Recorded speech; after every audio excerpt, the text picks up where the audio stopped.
Guillermo, buen día. Lucas Mella te saluda. ¿Cómo estás? ¿Qué tal, Lucas? ¿Cómo estás? Feliz Día del Padre para todos. Feliz día para vos también, Guillermo.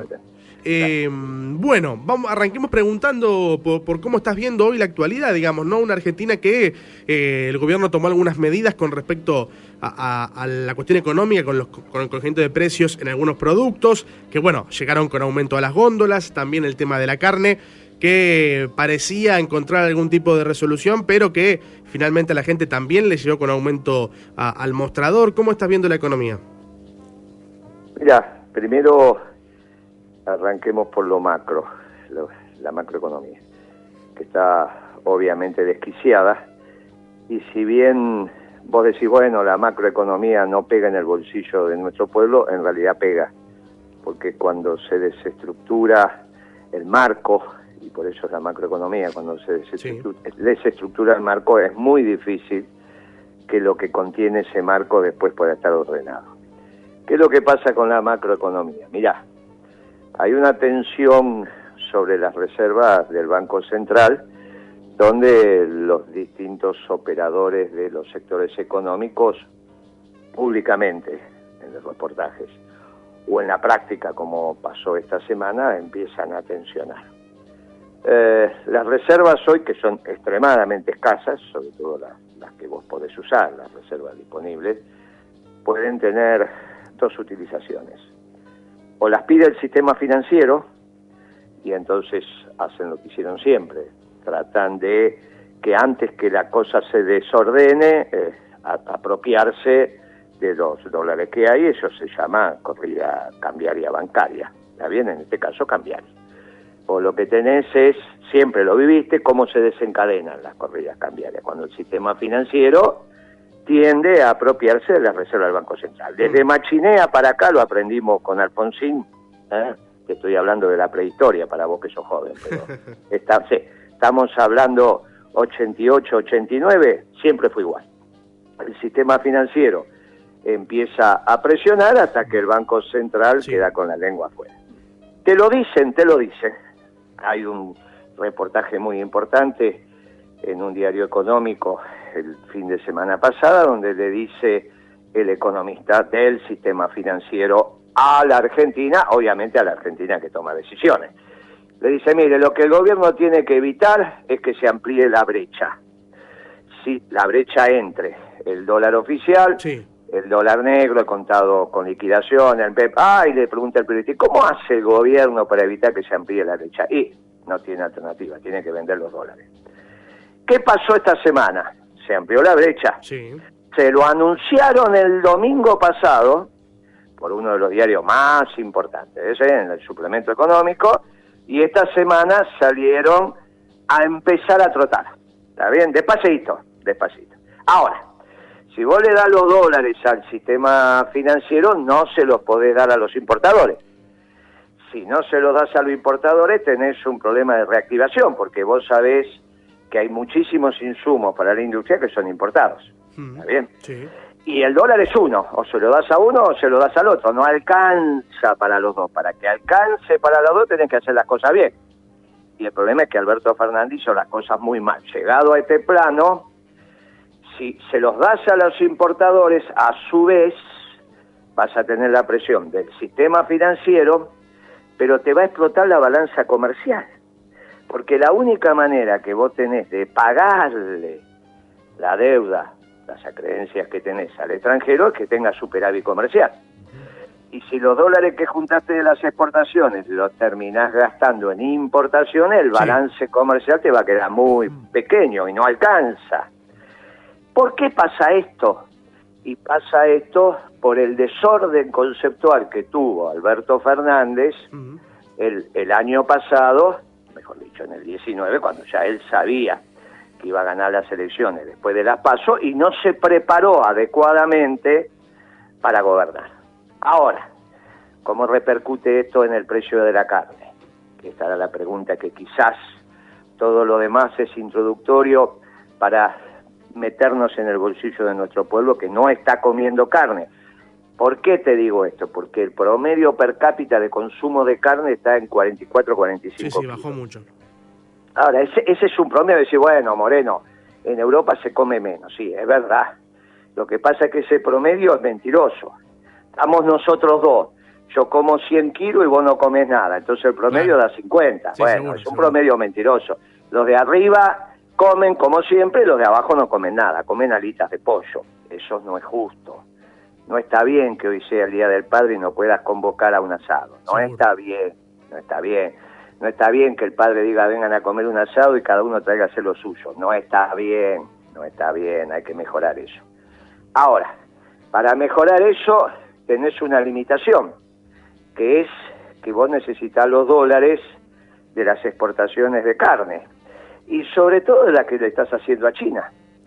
Ahora, el problema es que los chinos se comen no la famosa carne de exportación de cuando nosotros éramos chicos o hace 5 años atrás, o 6, donde vos decías, bueno, la carne de exportación es la carne premium, ¿está bien? Sí. Y vos te bancás, decís, bueno, yo me como una vaca y que los europeos se coman el novillo pesado de exportación. Bueno, listo, eso el pueblo se lo aguantaba. El problema es que los chinos se comen la vaca. No se comen la carne de exportación famosa, se comen la vaca. Entonces nos quedó desordenado, porque los chinos se comen lo mismo que se come el pueblo. ¿Cómo se resuelve esto entonces? ¿Precisás los dólares? Precisás los dólares. ¿Precisás que el pueblo coma carne? Precisás que coma milanesa, asado, un pastel de carne, etcétera, etcétera. Bueno, ¿cómo se resuelve? Aumentando la producción. ¿Esto lo va a hacer el gobierno o lo empieza a hacer? Va a anunciar un programa en esa dirección. Ahora, 2 años tarde. Porque hasta que esto te dé la vuelta, te van a pasar 6 meses más, u 8 meses más. En principio te pasan las elecciones. ¿Cuándo tendría que haber empezado el gobierno con esto? El 11 de diciembre del 19. Sí sabían esto. No es que no se sabía. La tensión entre el mercado exportador y el mercado interno es histórico. Y que los chinos se estaban comiendo la vaca es histórico. Por más que alguno diga, no, lo que se exporta a China no es lo que se consume, falso. La vaca conserva no se puede exportar, se la meterán por ahí, pero no se puede exportar. Es conserva precisamente porque hay que manufacturarla. Lo que se están comiendo los chinos es la vaca buena, la que se come la muchachada del Gran Buenos Aires, el hueso grande, ese que vos haces el asado, lo mirás y te tomás 2 horas para hacerlo, que lo haces despacito. Después te chupás los dedos. Bueno, así fue siempre, así fue siempre. Los chinos se comen esa carne. Bueno, va a dar resultado esto que va a plantear el gobierno, es correcto, si va a incentivar la producción de ganado bovino, sobre todo en las zonas donde expandiste la frontera pecuaria, Formosa, Chaco, el Chaco salteño, toda esa zona donde vos ahora con nuevas pasturas podés mantener importantes rodeos, está bien, pero te lleva 6 meses, 8 meses para empezar a hablar. Guillermo... Y bueno, se tendría que haber preparado el gobierno, no lo hizo. ¿Y por qué? Y porque piensa mal. Sí, disculpa. ¿Cómo estás? Hernán Lecher, ¿cómo va? Buen domingo. ¿Qué haces, Hernán? ¿Cómo andás? Muy bien. Te escuchaba atento.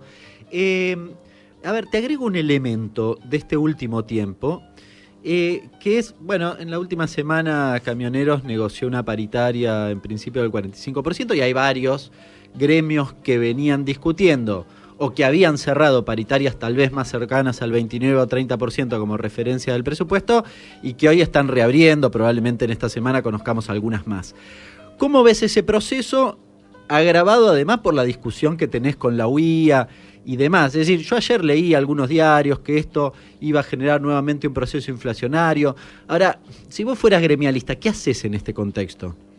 No, pero escúchame, la distribución del ingreso que heredó este gobierno del gobierno anterior es espantosa. Entonces, es obvio que lo tenés que mejorar y para mejorar la distribución del ingreso tenés que mejorar la proporción de apropiación de la renta nacional de los trabajadores. Y está bien, los salarios tienen que aumentar como mínimo al ritmo de la inflación y las jubilaciones también. El problema es que si par y paso no aumentás la producción, ¿de qué te apropias? Es que el gobierno, nosotros lo venimos... ¿Cuál es el grave error que cometimos nosotros en nuestro gobierno? Nosotros llegamos al límite de funcionamiento allá para el año 2012. ¿Qué se discutió en el seno del gobierno? Si pasábamos de un modelo de consumo a un modelo de producción. Se discutió. Se intentó cambiar. Se hicieron las reuniones. El Poder Ejecutivo, unipersonal, decidió otra cosa, y donde manda capitán no manda más dinero. Ahora fue un error.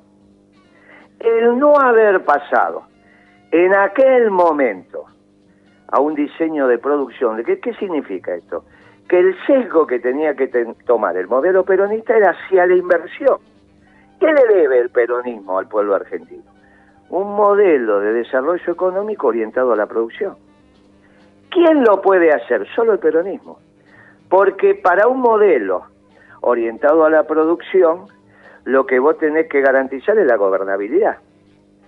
Y la verdad que podemos ir por acá, sacarla por allá, venir por acá.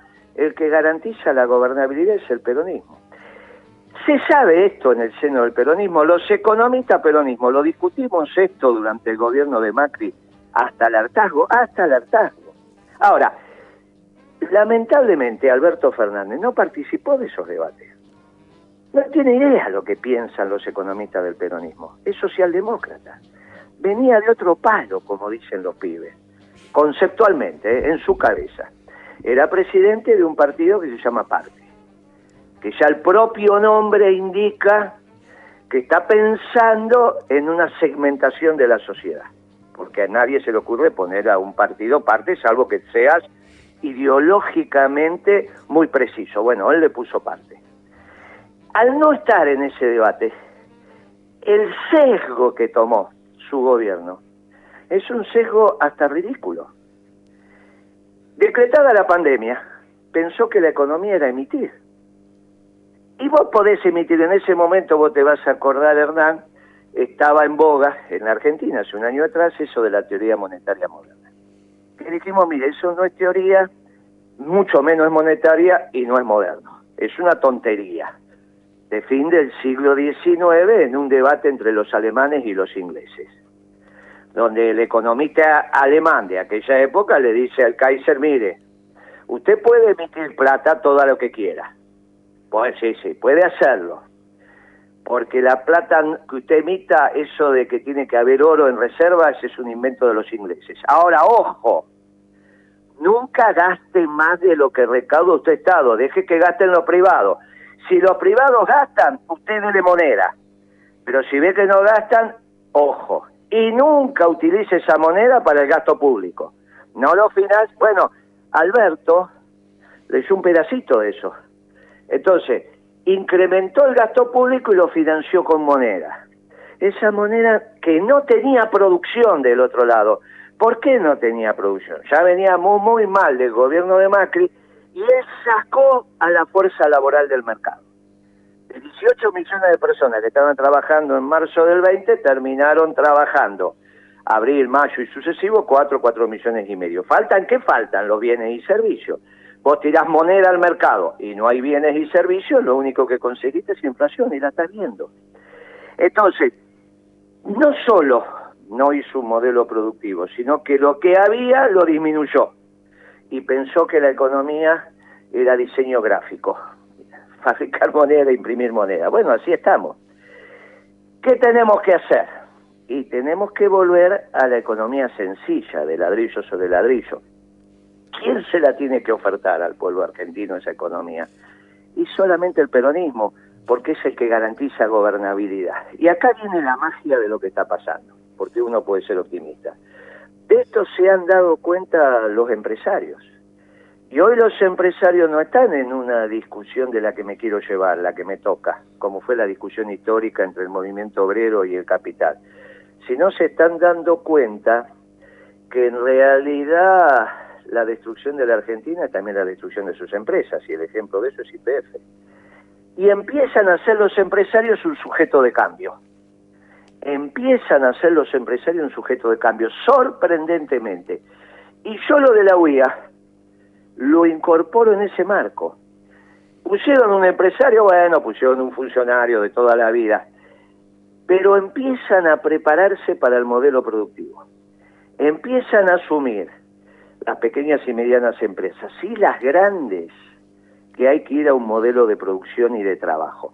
Vos fijate que no hay una tensión por ese aumento de camioneros. Los empresarios se lo dan porque saben que tiene que haber algo de mercado interno, pero en las conversaciones empieza a prepararse la conciencia para salir a la acción de que es necesario un modelo de producción y trabajo. Y eso se va a empezar a expresar en las elecciones que vienen. Y vos vas a ver un cambio rotundo en las próximas elecciones, sobre todo en la provincia de Buenos Aires, que es donde esto va a estar en debate, ¿eh? Esto va a estar claramente en debate. Perfecto. Guillermo, como siempre, un placer charlar con vos. Muchas gracias. No, gracias a ustedes y feliz Día del Padre para todos los que están ahí, nuestros oyentes también, ¿eh?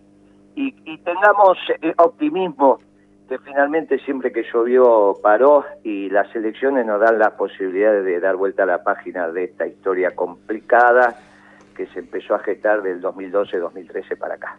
Ojalá. Un abrazo, gracias por el llamado, hasta luego. Gracias a vos. Los que quieran la doctrina de Perón, que se suban a